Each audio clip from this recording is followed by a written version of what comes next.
અમદાવાદમાં સાંસદો અને રેલવે વિભાગની સંકલન બેઠકમાં ઉગ્ર રજૂઆત જોવા મળી। સાંસદ મયંક નાયક અને દિનેશ મકવાણાએ કરી ઉગ્ર રજૂઆત। રેલવે વિભાગ દ્વારા બનાવતા બ્રિજ સહિત મુદ્દે રજૂઆત છે। મહેસાણાના આંબેડકર બ્રિજનો મુદ્દો પણ બેઠકમાં ચર્ચાયો છે। બ્રિજની ગુણવત્તા સહિતના મામલે સાંસદોએ રજૂઆત કરી છે। મહેસાણામાં રેલવે વિભાગની ખાલી પડેલી જમીન કોર્પોરેશનને સોંપવાની પણ માંગ ઉઠી તો બિન વપરાશની જમીનમાં લોક ઉપયોગી કામ કરવા ટકોર પણ કરવામાં આવી।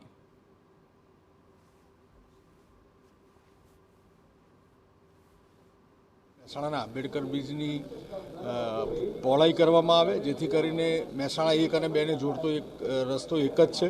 બીજા એક નવા બ્રિજની ડિઝાઇન પણ તૈયાર થઈ ગઈ છે, એ પણ શરૂ થઈ જાય। કેટલાક પડતર પ્રશ્નો હતા એની પણ રજૂઆત કરવામાં આવી છે। રેલવેની મહેસાણામાં કેટલીક પડતર જમીનો પણ પડી રહી છે। મેં એવું કહ્યું કે આ જમીનો તમે કોર્પોરેશનને સુપરત કરો। માન્ય સાંસદોએ પણ પોતાના સુઝાવ રાખ્યા।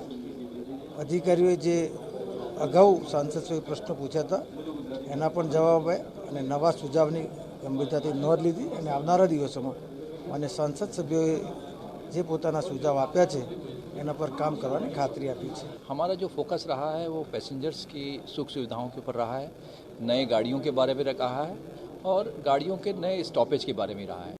माननीय सांसदों के सुझाव हम लोगों ने सभी नोट किए हैं और उनका ऊपर जल्दी से जल्दी हम कार्रवाई करेंगे।